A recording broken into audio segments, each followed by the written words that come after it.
गुलाब में नई नई ग्रोथ कैसे लानी है और साथ ही इसमें फूल और कलियों की मात्रा को कैसे बढ़ाना है, इन्हीं दो चीज़ों के लिए आज जो खाद मैं आपको बताने वाली हूँ, इससे 100% प्लांट में फूल आएंगे ही आएंगे, ग्रोथ होगी ही होगी। तो ये कौन सी खाद है, कैसे इसे देना है, चलिए फिर वीडियो में बात करते हैं। तो वीडियो को स्टार्ट करते हैं। हेलो एवरीवन, कैसे हैं आप सब लोग। लव फॉर गार्डनिंग में आप लोगों का बहुत बहुत स्वागत है। तो जैसे ही बरसात का मौसम शुरू हुआ है, रोज़ प्लांट पे बहुत सारे फूल और कलियां आने लगी हैं। हाँ, लेकिन अभी फूलों का साइज़ छोटा है और वो इसलिए है क्योंकि वैसे इनका रियल जो ग्रो करने का मौसम होता है वो विंटर होता है। पर जैसे कि बरसात शुरू हो गई है तो ग्रोथ बहुत तेज़ हो गई है। तो अब मैं आपको दो खाद बताने वाली हूँ, जिनको कैसे कैसे देना है और किस तरीके से बनाना है वो तो सब मैं आपको बताऊंगी ही, लेकिन उनके बीच का जो गैप है वो भी आपको ध्यान रखना होगा कि कितने दिन के गैप पे आपको देना है। तो फिर इससे क्या होगा ना कि पहले ग्रोथ आएगी और उसके बाद फूल और कलियां भी ढेर सारी आएंगी।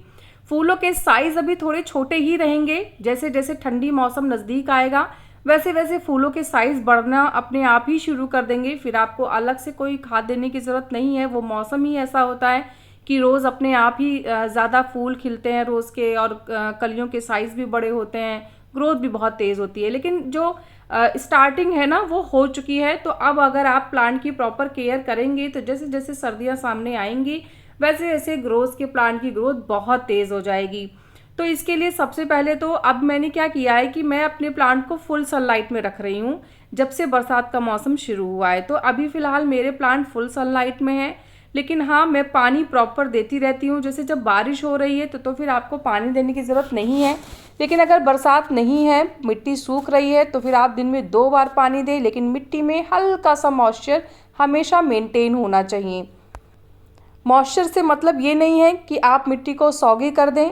मॉइस्चर मतलब ये है कि मिट्टी ऊपर से तो आपको ड्राई दिखे, लेकिन जब आप मिट्टी को छुएं तो उसमें हल्का सा गीलापन हो, इसे कहते हैं। तो ऐसी मिट्टी प्लांट को चाहिए जो गर्मियों का मौसम होता है उसमें।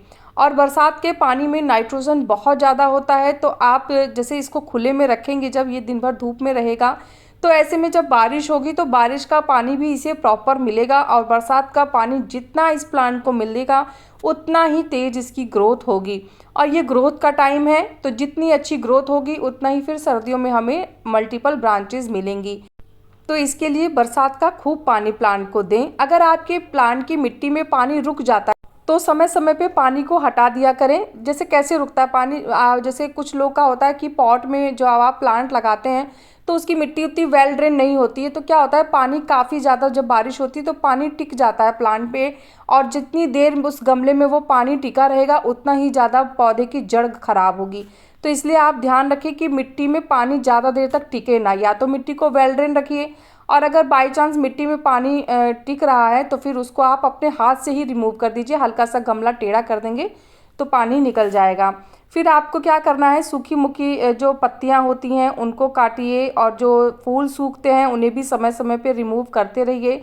हमारे यहाँ 4 दिन से लगातार बारिश हो रही है और आज जाके मौसम थोड़ा खिला है, धूप निकली है, तो इस वजह से मैंने कहा कि लाओ इसकी थोड़ी सी कटिंग प्रूनिंग कर दें। क्योंकि क्या होता है ना, बारिश से जो फूल होते हैं उनके पत्ते काफ़ी तेज़ी से झड़ते हैं और फूल भी एकदम गीला होके सड़ना शुरू कर देता है। तो ऐसे में ज़्यादा देर तक फूल अगर प्लांट में पड़ा रहेगा तो इससे भी फंगस आ सकते हैं। हाँ, इंसेक्टिसाइड का स्प्रे ज़रूर करते रहना है।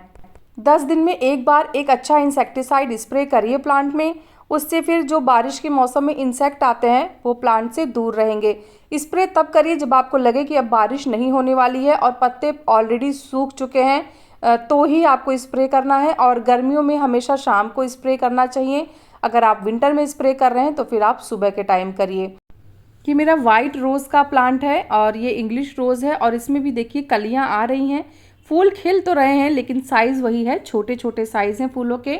और हाँ, अगर आपके प्लांट में जैसे पत्तियां मोड़ने वाली प्रॉब्लम आती है ना, जैसे न्यू लीव्स निकलती तो हैं पर वो मुड़ी मुड़ी सी रहती हैं, तो आप जान लीजिए वो इंसेक्ट की प्रॉब्लम है, तो इंसेक्टिसाइड स्प्रे कर दें। मिट्टी में कोई घास वगैरह ज़्यादा दिनों तक ना जमी रहे, क्योंकि जब ज़्यादा दिनों तक घास जमती है तो इनकी जड़ें बहुत तेज़ी से फैलती हैं, और जब जड़ें ज़्यादा फैलने लगती हैं तो जो रोज़ का प्लांट होता है वो अपनी ग्रोथ अच्छे से नहीं कर पाता है।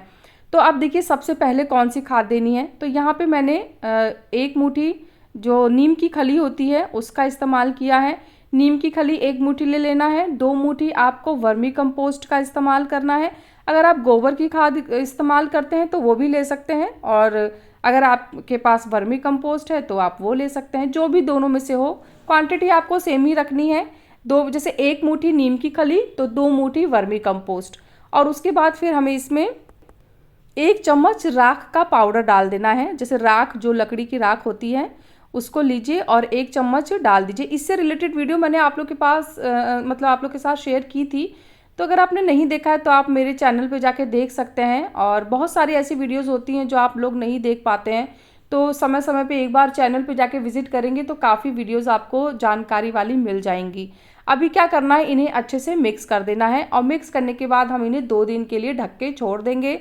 किसी छांवदार जगह पे रखना है, और उसके बाद फिर इसमें 2 गुना पानी मिक्स करके हम अपने हर रोज़ के प्लांट को देंगे।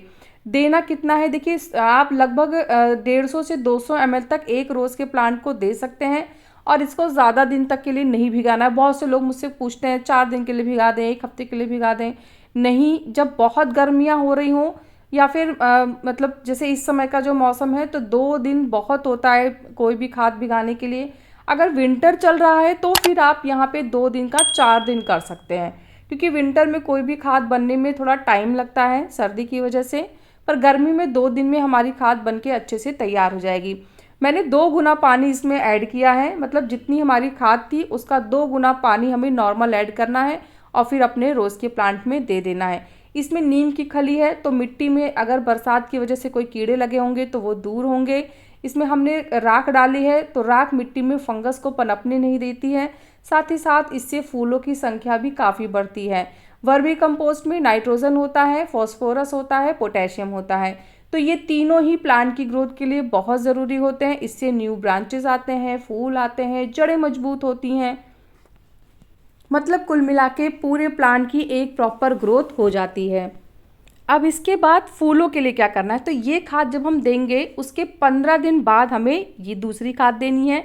तो ये जो आप देख रहे हैं ये केले के छिलके हैं, और केले के छिलकों को मैंने बरसात के पानी में भिगाया है। तो मैंने क्या किया था, जब हमारे यहाँ बारिश हो रही थी तो मैंने बरसात का कुछ पानी स्टोर करके रख लिया था, जिनको मैंने अपने इंडोर प्लांट्स में दिया, और बाकी का पानी मैंने केले के छिलकों में डाल दिया। तो जैसे यहाँ पे आप देख सकते हैं ये 5 से 6 केले के छिलके हैं, और इनमें मैंने मतलब इनको पूरा ऐसे पानी से भिगा दिया था, जो बरसात का पानी था उससे, और फिर से ढक के छोड़ दिया था। 2 दिन बाद अब देखिए मैं पानी को छान ले रही हूँ। तो एक तो इसमें केले के छिलके में जो भी पाया जाता है, खासकर पोटेशियम, जो प्लांट की ग्रोथ के लिए बहुत अच्छा होता है, और फूल तो भर भर के आते हैं प्लांट में अगर आप ये वाली खाद प्लांट को दे देते हैं। तो इस वजह से क्या हुआ कि जो नाइट्रोजन रिच पानी है बरसात का, वो भी हमारे लिए प्लांट की ग्रोथ के लिए बहुत अच्छा होता है, प्लस साथ साथ में हमने यहाँ पे केले के छिलके डाले थे, तो अब इस पानी का जो गुण होता है वो 2 गुना हो चुका है। तो अब इसे प्लांट को देना कैसे है, तो डायरेक्ट पानी नहीं देना है कभी भी। जो भी आप खाद दें, मैं अक्सर अपनी वीडियोज़ में आप लोगों को बताती हूँ कि जो घर में हम इस तरीके से छिलकों की खाद बनाते हैं तो उनको कभी डायरेक्ट नहीं दिया जाता है, पहले उसे डाइल्यूट किया जाता है।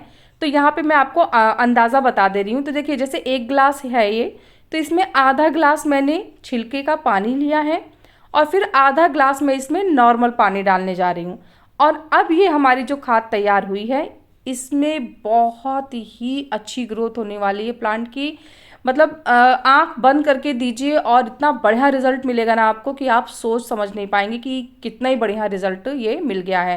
मतलब मैं बहुत तारीफ़ कर रही हूँ, पर ये सच में खाद बहुत अच्छी है, इसलिए मैं इसकी इतनी तारीफ़ कर रही हूँ। तो आप इसको अपने प्लांट में एक बार दे के ज़रूर देखिए। आप इस पानी को 15 दिन में एक बार दे सकते हैं अपने प्लांट को, और जो मैंने वर्मी कंपोस्ट और नीम खली वाली खाद बताई थी उसे आपको महीने में एक बार देना है। इससे फिर फूल भी बहुत अच्छे होंगे और प्रॉपर ग्रोथ भी आएगी। ये जो पानी है ये आप रोज़ के ही नहीं, किसी भी फ्लावरिंग प्लांट में दे सकते हैं। मैंने सिर्फ एक रोज़ के प्लांट के बारे में बताया है आपको, और खाली फ्लावर के प्लांट में नहीं, आप इन्हें वेजिटेबल और फ्रूट्स के प्लांट में भी दे सकते हैं, और बहुत ही अच्छा रिजल्ट मिलेगा। एक बार आजमा के ज़रूर देखें। तो कैसा लगा मेरा आज का ये वीडियो मुझे ज़रूर बताइएगा। अगर आपको वीडियो पसंद आया है तो वीडियो को लाइक करिएगा, चैनल को सब्सक्राइब करिएगा, और प्लांट से रिलेटेड अगर कोई भी क्वेश्चन कन्फ्यूज़न है तो आप कमेंट करिएगा, मैं कमेंट का रिप्लाई ज़रूर करूँगी। तो मिलते हैं फिर नेक्स्ट वीडियो में, तब तक के लिए बाय, टेक केयर।